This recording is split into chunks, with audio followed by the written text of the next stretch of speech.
안녕하세요.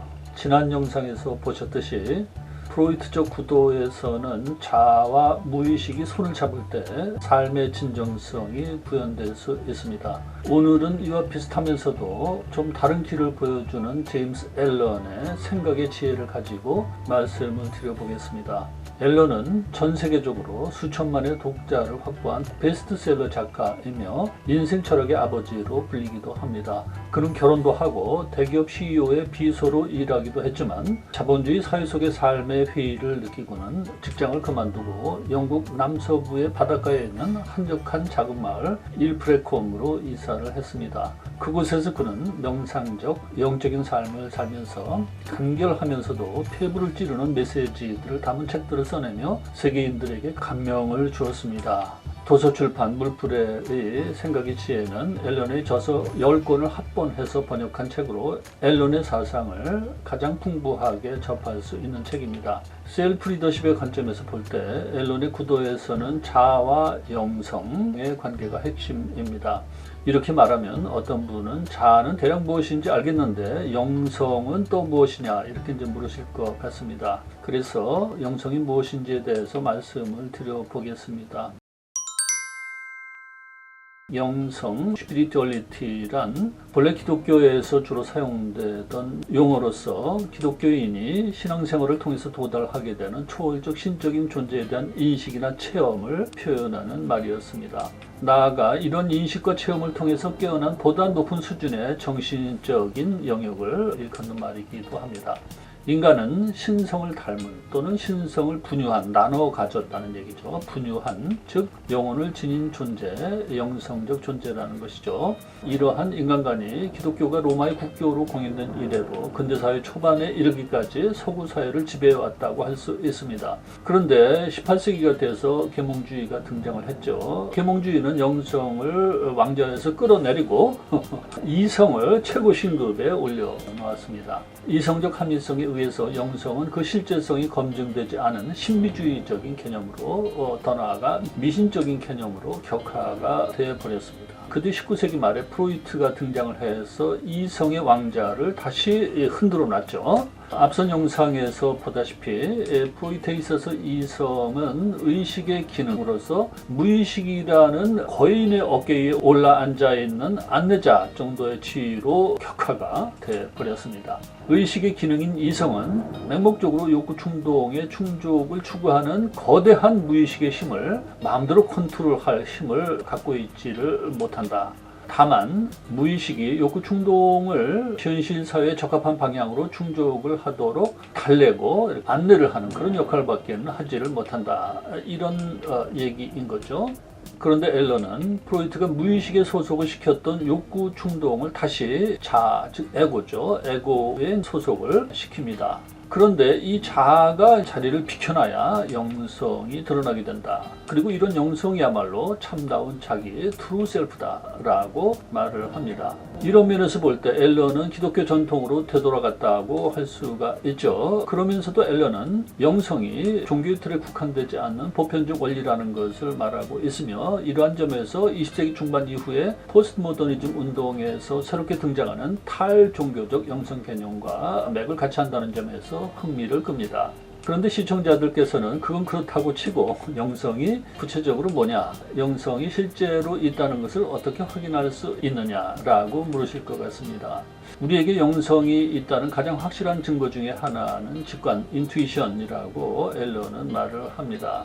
직관이란 감각을 통한 사실 확인이나 논리적 추론을 거치지 않고 어떤 것을 직접 아는 것 또는 그렇게 아는 능력이죠. 그러니 일종의 예지력이라고 할 수도 있습니다. 이처럼 직관은 감각이나 이성을 통하지 않고 마음으로 그냥 알아지는 것이므로 우리가 직관을 할 수 있다는 것은 우리에게 감각과 이성을 초월한 정신적인 차원이 있다는 증거라는 것이며 이것을 바로 영성이라고 이름을 한다 이거죠.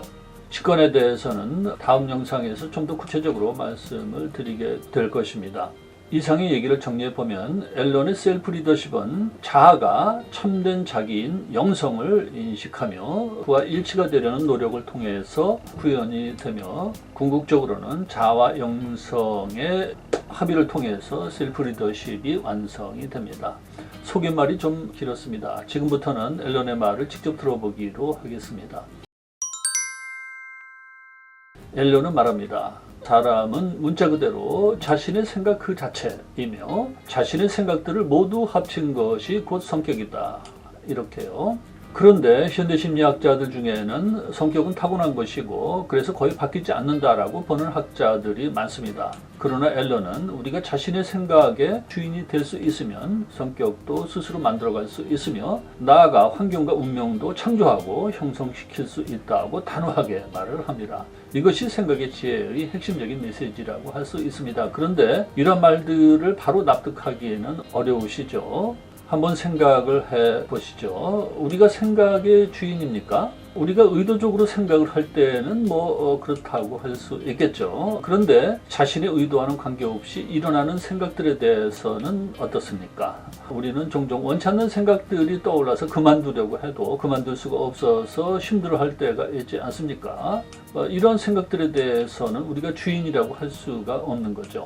그래서 앨런은 우리의 마음대로 안 되는 생각들은 내버려 두고 올바르고 바람직한 생각, 밝고 긍정적인 생각들을 계속하면서 이를 행동을 통해서 그리고 실제 생활 속에서 실천을 해나가라고 말을 합니다. 이렇게 하는 데 도움이 되는 책을 읽거나 강의를 듣고 좋은 사람들과 교제를 하고 마음의 에너지를 올려주는 장소에 가고 등등 여러 가지 활동을 통해서 말입니다. 이렇게 지속적으로 밝고 긍정적인 생각들을 강화시키고 삶 속에서 실천을 해나가다 보면 그러한 생각들이 마음속 깊이 자리를 잡게 되며 이러한 생각들이 그에 부합하는 외부 환경을 끌어들인다 라는 것입니다. 이것이 오늘날 수많은 개발서들에서 단골로 등장하는 유인의 법칙 또는 끌림의 법칙이라고 말할 수 있는데요. Law of Attraction이죠. 여기서 유의할 점은 우리가 단순히 무엇을 원한다고 그것이 그대로 끌려오는 것은 아니다라는 것입니다. 겉으로 일어나는 생각이 아니라 마음속 깊이 심화되어 있는 성격으로 굳어진 생각들이 그에 부합하는 환경과 삶을 끌어온다라는 것입니다. 그래서 앨런은 이렇게 말을 합니다.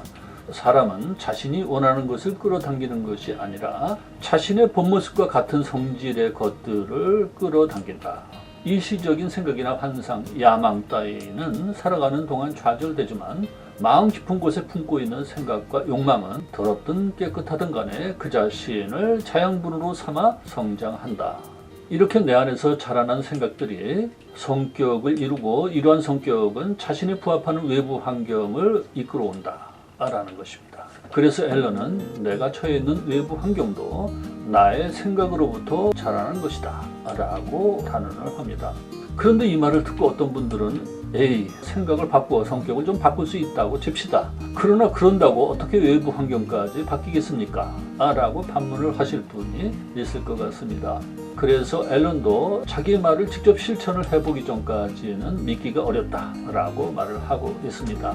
그러나 자신은 직접 실천을 해본 것을 말을 하는 것이니 자신의 말을 믿고 한번 실천을 해보면 자신의 말이 거짓이 아님을 스스로 알게 될 것이다 라고 말을 하고 있습니다.